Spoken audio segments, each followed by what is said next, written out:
A day in 1325, why you'd never survive the Middle Ages. Tonight, we're stepping into a darker past, into a time of plagues, punishments, and pottage.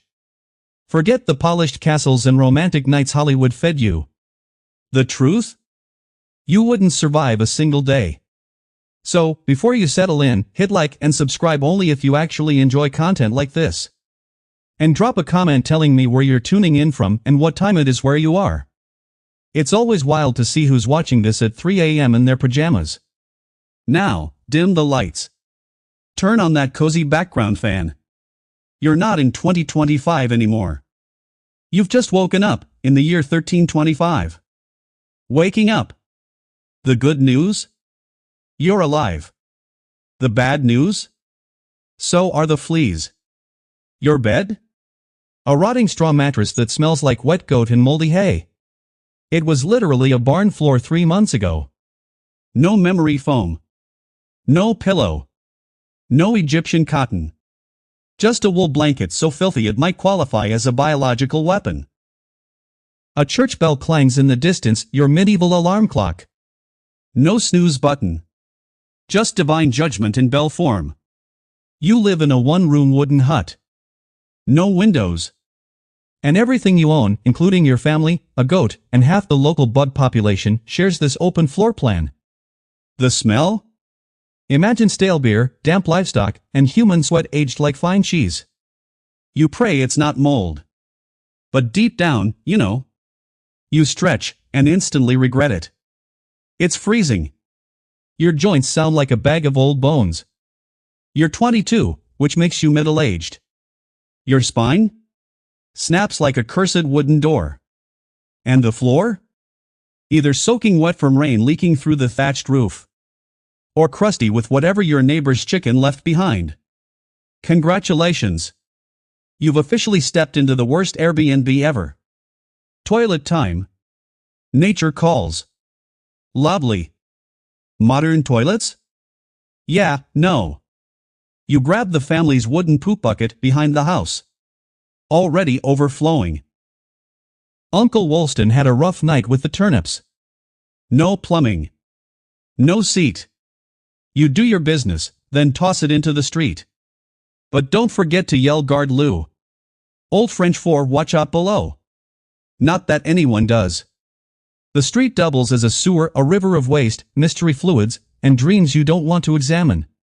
If you're lucky, your town has public latrines. You sit shoulder to shoulder with strangers. No privacy. No air circulation. Small talk optional. Regret? Guaranteed. Toilet paper? That's rich. You wipe with straw, leaves, rags, moss, or nothing. Handshakes aren't a thing yet. And now you know why. Even nobles? They poop into moats, which attackers sometimes climb through. Yes. The enemy can literally invade your castle, through your toilet. Breakfast? You made it through the medieval bathroom. Reward time? Not really. Breakfast is a bowl of pottage, a stew of whatever's left in the house. It's been boiling for days. Maybe weeks. New stuff gets dumped in. Old stuff never leaves. It's not a meal. It's a biological experiment. On the side? Bread that could break your teeth.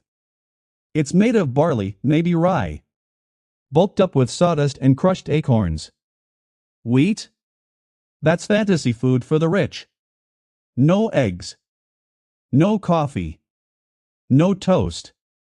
Just sadness in a bowl. Thirsty? You drink beer. At 6 a.m. Because water? That'll kill you.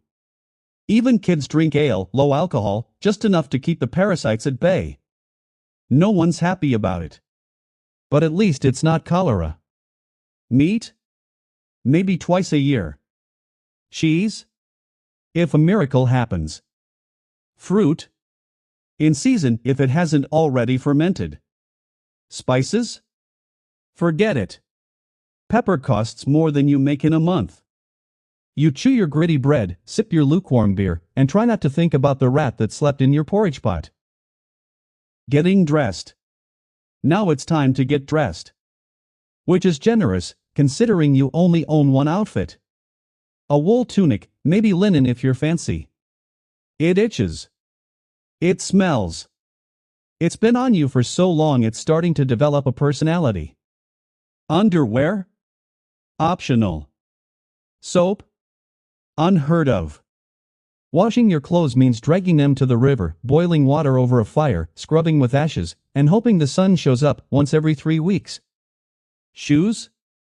If you have any, they're just sad sacks of leather. Most people just walk barefoot through mud, waste, sharp rocks, and other stuff.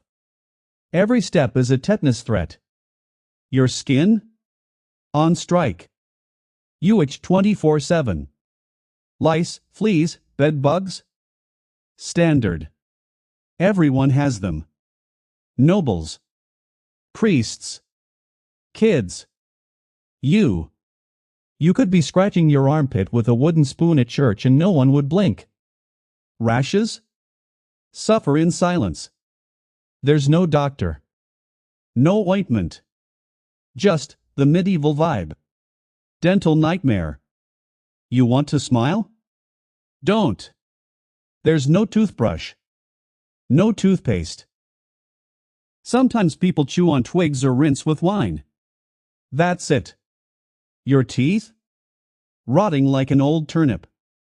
By 25, your gums are swollen, your teeth are black, and toothaches are just part of life. Sugar's rare, but if you're rich, congrats, you just rot faster. Need a tooth pulled? The barber does it. Yes. The guy who cuts your hair also yanks your molars with iron hooks. No gloves.